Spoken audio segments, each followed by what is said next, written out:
یہ بات یقیناً نبی کو ایذا دیتی ہے،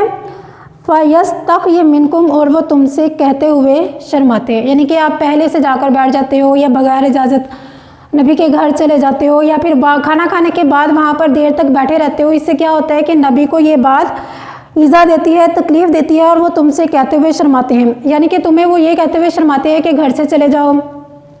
یا پھر اگر آپ ان کے گھر گئے ہیں تو وہ آپ کو گھر سے واپس بھیج دیں، تو یہ باتیں جو ہے وہ نبی کو ایذا دیتی ہیں۔ لیکن اللہ رب العزت نے فرمایا واللہ لا یستحیی من الحق،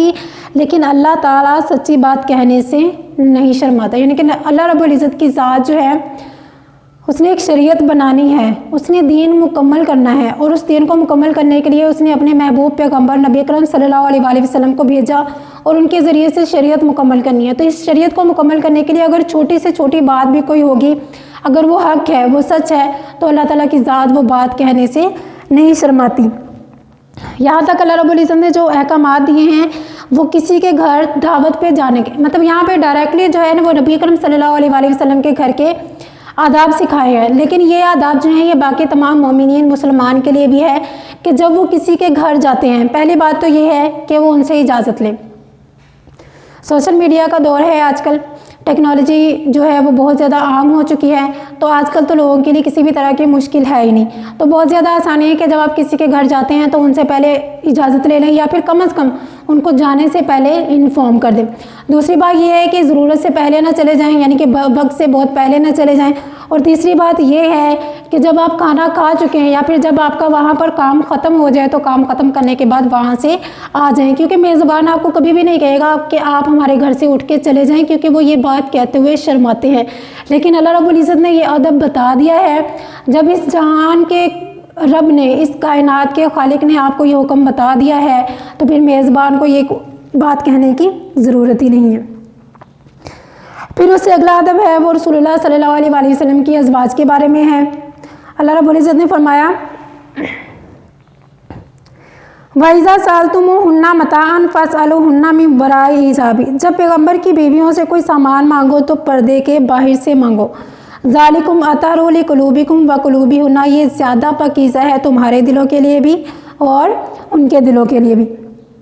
اب یہاں پر اللہ رب العزت نے پردے کا حکم دیا ہے۔ اللہ رب العزت نے فرمایا کہ جب نبی کی بیویوں سے کچھ مانگو تو پردے کے باہر سے مانگو، یہ زیادہ پاکیزہ بات ہے تمہارے دلوں کے لیے بھی اور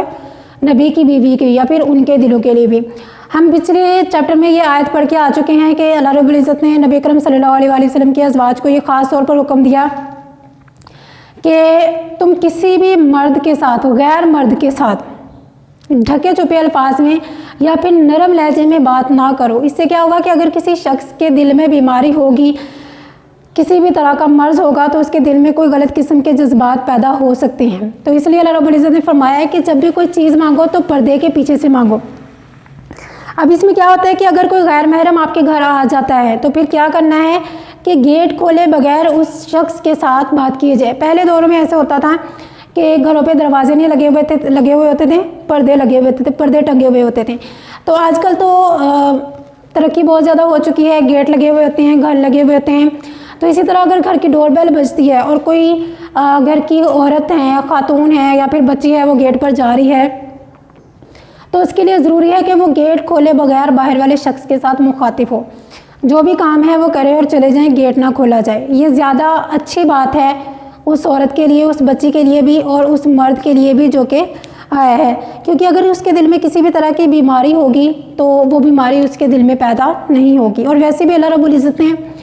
اپوزٹ جینڈر کے اندر ایک خاص قسم کی اٹریکشن رکھی ہے، تو اللہ رب العزت نے ایک بہت ہی بڑے نقصان سے بچانے کے لیے یہ حکم یہاں پر نازل فرمایا ہے۔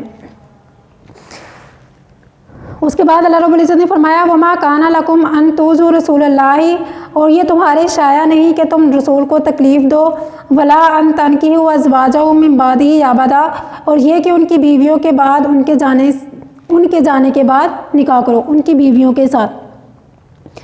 اس کے بعد اگلا حکم اللہ رب العزت نے دیا ہے کہ تمہارے لیے یہ چیز شایع نہیں ہے کہ تم رسول کو ایذا دو، یعنی کہ تمہارے لیے یہ بات جائز نہیں ہے کہ تم نبی اکرم صلی اللہ علیہ وآلہ وسلم کو کسی بھی طور پر ایذا دو۔ تکلیف جو ہوتی ہے وہ کسی بھی طرح سے ہو سکتی ہے، تو کسی مومن کے لیے یا کسی مسلمان کے لیے جائز نہیں ہے کہ وہ نبی اکرم صلی اللہ علیہ وآلہ وسلم کو تکلیف دے۔ نبی اکرم صلی اللہ علیہ وآلہ وسلم کو تکلیف دینے کا مطلب یہ نہیں ہے کہ ان کی زندگی میں ہی ان کو تکلیف دی جائے، بلکہ ان کے جانے کے بعد بھی ان کو اذیت ہوتی ہے، ان کو تکلیف ہوتی ہے۔ کیسے ہوتی ہے؟ کہ ان کے کسی بھی حکم کو رد کر کے یا پھر ان کی کسی بھی طرح کی نافرمانی کر کے نبی اکرم صلی اللہ علیہ وآلہ وسلم کو اذیت دی جا سکتی ہے۔ پھر اس کے بعد اللہ رب العزت نے فرمایا کہ یہ کہ ان کی بیویوں سے کبھی ان کے بعد نکاح نہ کرنا۔ نبی اکرم صلی اللہ علیہ وآلہ وسلم کی ازواج مطہرات تمام لوگوں کی ام المومنین ہے، مردوں کی بھی عورتوں کی بھی۔ تو جیسے ماں کے ساتھ نکاح کرنا جائز نہیں ہوتا، اسی طرح نبی اکرم صلی اللہ علیہ وآلہ وسلم کی وفات کے بعد ان کی ازواج کے ساتھ نکاح کرنا جائز نہیں ہے۔ تو نبی اکرم صلی اللہ علیہ وآلہ وسلم کے بارے میں اللہ رب العزت نے یہاں پر فرمایا کہ اگر ان کی جانے کے بعد، ان کی دنیا سے رخصت ہو جانے کے بعد ان کی بیویوں سے نکاح کیا جائے یا پھر ان کی ازواج کے ساتھ کسی بھی طرح کا ادب میں یا احترام میں کمی کی جائے تو یہ نبی اکرم صلی اللہ علیہ وآلہ وسلم کے لیے بہت بڑی اذیت کی بات ہے، اور مومن کے لیے اس کا گناہ کیا ہے؟ اللہ رب العزت نے فرمایا ان ذالکم کان عند اللہ عظیما، اور بے شک اللہ تعالیٰ کے نزدیک یہ بہت بڑا گناہ کا کام ہے کہ نبی اکرم صلی اللہ علیہ وآلہ وسلم کے ازواج کے ساتھ ان کی وفات یا ان کے وصال کے بعد نکاح کرنا بہت ہی بڑا گناہ ہے۔ پھر اس کے بعد اگلی آیت ہے آیت نمبر 54۔ اللہ رب العزت نے فرمایا ان تبدوا شیئا او تخفوہ، اگر تم کسی چیز کو ظاہر کرو یا اس کو مخفی رکھو، فإن اللہ کان بکل شیء علیما، بے شک اللہ تعالیٰ ہر چیز سے خوب باخبر ہے۔ اب اس آیت میں ایک دفعہ پھر اللہ رب العزت نے حکم دینے کے بعد، اپنے نبی کے بارے میں حکم دینے کے بعد ہمیں جو ہے وہ سپرویژن کا، نگرانی کا شعور دیا ہے۔ نگرانی کا شعور جو ہوتا ہے وہ انسان کو بہت سارے گناہوں سے اور بہت ساری غلطیوں سے بچا لیتا ہے۔ جیسے ہم اس کی پہلے بھی مثال دیکھ چکے ہیں کہ اگر آپ کو کسی ایگزامینیشن روم میں بٹھایا جائے اور وہاں پہ آپ کے سر پہ کوئی بھی ٹیچر نہ ہو یا پھر کوئی بھی نگران نہ ہو تو پھر کیا ہوگا کہ آپ کو ٹینشن نہیں ہوگی کہ کوئی ہمیں دیکھ لے گا۔ اب سر ہم چیٹنگ کر سکتے ہیں، دوسروں سے پوچھ سکتے ہیں، بک کھول کے دے سکتے ہیں، لیکن جب آپ کو پتہ ہوگا کہ آپ کو کوئی سپروائز کر رہا ہے، کوئی ٹیچر آپ کو دیکھ رہی ہے یا پھر کوئی استاد آپ کے سر پہ کھڑا ہے تو پھر کیا ہوگا؟ پھر آپ کانشیس ہو جائیں گے، محتاط ہو جائیں گے اور پھر آپ کسی بھی طرح کی غلطی کرنے کی کوشش نہیں کریں گے۔ تو اسی طرح یہاں پر اللہ رب العزت نے فرمایا ہے کہ اگر تم کوئی بھی کام چھپ کر کرو یا ظاہر کرو، اب ہم انسان ہیں، ہم ایک وقت میں اپنی سامنے والی چیز کو دیکھ سکتے ہیں، ہم اپنی پیچھے والی چیز کو نہیں دیکھ سکتے۔ اسی طرح اگر ہم چھپ کر کوئی گناہ کرتے ہیں تو وہ گناہ یا غلطی ہمیں صرف پتہ ہوتی ہے، کسی اور انسان نے نہیں دیکھا تو کسی اور کو نہیں پتہ، لیکن اللہ رب العزت نے بتایا ہے کہ ایک ذات ایسی بھی ہے کہ جو تم پر ہر وقت نظر رکھے ہوئے ہے، چاہے وہ کام تم چھپ کر کرو یا وہ کام تم ظاہراً کرو، اللہ رب العزت اس کام کو جاننے والے ہیں، باخبر ہیں۔ ایک بار حضرت جبریل علیہ السلام نبی اکرم صلی اللہ علیہ وآلہ وسلم کے پاس تشریف لائے اور انہوں نے آ کر رسول اللہ صلی اللہ علیہ وآلہ وسلم سے دریافت کیا کہ احسان کیا ہے۔ احسان کا جو لفظ ہے وہ حسن سے نکلا ہے، جس کا مطلب ہے خوبصورتی، کسی کام کو بہت ہی آسان طریقے سے انجام دینا۔ تو رسول اللہ صلی اللہ علیہ وآلہ وسلم نے فرمایا کہ احسان یہ ہے کہ تم یہ سوچو کام کرتے ہوئے یا عبادت کرتے ہوئے کہ میں اللہ رب العزت کو دیکھ رہا ہوں۔ پھر اگر تم یہ مقام نہیں پا سکتے، تم یہ سوچو کہ اللہ رب العزت تمہیں دیکھ رہے ہیں، پھر اس سے کیا ہوگا کہ آپ کا کام بہت ہی زیادہ خوبصورتی سے ہوگا۔